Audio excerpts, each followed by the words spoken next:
Hello everybody, Suffolk Hobbit, and here's the second part of my mounted ranger. So, from where we left off, obviously he'd been built and whatnot to some extent, and he was all ready for painting. I had a sort of, in the painting process, I ended up sort of slightly going back over him again and changing a few things to get him to sort of fit in with my rangers more. I'd originally gone for more browns with him. I suddenly had this idea of maybe having some browns and greens to make him still part of like the Rangers, the Grey Company as such, but I don't know, give them just a different looks on the battlefield there, apart from the fact they're already on horses. It'd just give them something to make them stand out a bit more. But as I was painting and looked, I sort of thought, do you know what, it just doesn't quite fit, doesn't quite work the theme. So I've gone back over them again, gone with the two sort of greys that I'd used, which are kind of his, what do you want to call it, his surcoat, I suppose. They're the inner coat, just in there and there. That's Mechanicus Standard Grey with a mix of the Fang and a little bit of Cantor Blue, obviously mixed with black, and then the two grey and blue colours as they are, plus highlights of adding white and whatnot, just to sort of brighten up the colours and stuff as well for the highlights. And then for the cloak, if I can get it just to focus a bit better, let's try this, come on, you can do it. There we go. And then for the cloak, I've just simply gone for normal Mechanicus Standard Grey, mixed in with a little bit of, let me think, is it the Fang? A little bit of the Fang possibly, and some Abaddon Black as well. And again, from those three mixed together, I've then just added white to that mix, bit by bit, adding it up. And this gives the cloak just that nice sort of grey hues and stuff, just to sort of complement it with the other miniatures as well. So yeah, I'm really pleased with how it's come out.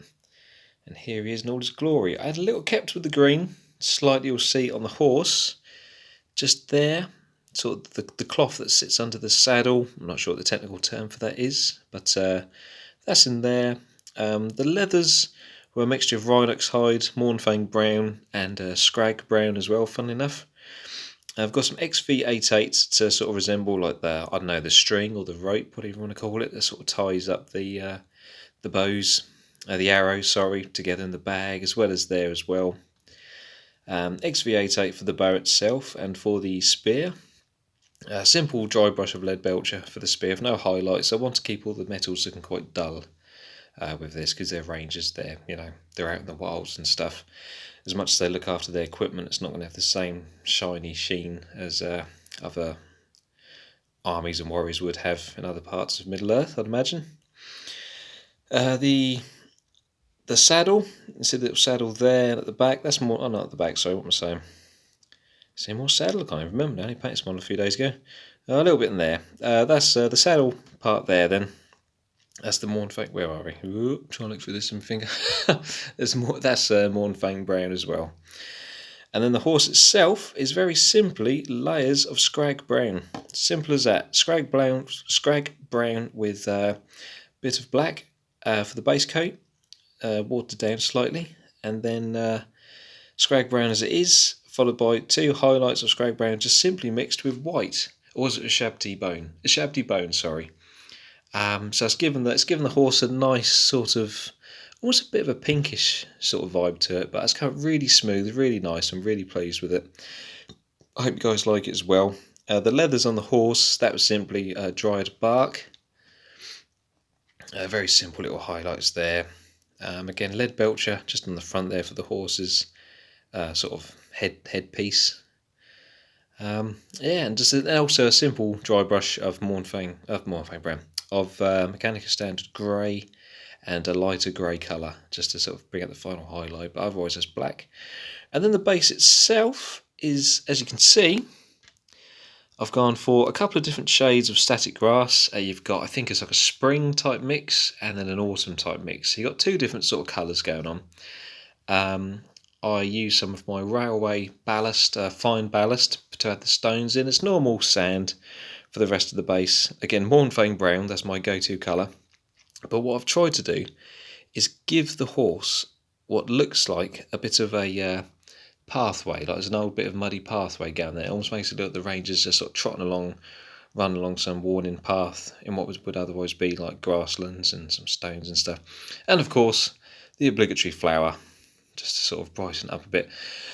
I do intend to, at some point or another, actually have a log just across here, and that's going to serve as two purposes. Again, a little bit more of a break up for the base, as well as sort of fitting in with the character of the horse. It kind of looks like a sort of galloping or bounding slightly over something. But second is also to add a little bit of structure and strength to the horse itself, because the only point this horse has got to meet the base with is that foot there, and unfortunately it did snap in a transportation accident, which I was gutted about. And I superglued it, thought it was fixed, and then when I was doing the base, it then snapped again. When I was doing very little to it, it just snapped, which I was still slightly puzzled as to how it would have snapped, but I'm guessing it's just because it's a smooth surface. So, with that being said, I then went along and pinned it, and yeah, now it's as strong as it's going to be. But although there's a good bit of pin sitting up into the leg as well as down into the hoof and into the base itself, I still want to give it a bit more strength, because I feel if it snaps again, it's only going to be even harder to fix it and to keep going. After working so hard building this miniature in the first place, I don't want to end up sort of losing it or having to try and unglue this dude off the horse, if you see what I mean. So yeah, we shall see. We'll see how that goes. But yeah, there is my mounted ranger in all his glory. I hope you like him. I hope you enjoyed him. I hope you think he's cool. I'm very pleased with him. And yeah, enjoy. I'm planning on making a couple more of these guys actually. Again, for tournament coming up very soon. Fingers crossed for that, guys. Fingers crossed. And yeah, let me know your comments. Let me know any sort of thoughts, feedback, any sort of ideas. If you have any questions, do let me know. Do ask me, see if I can help you out at all. Any assistance in that, I'm always glad to help. And on that note, guys, take care. I'll see you soon. And as always, thanks so much for watching. Bye.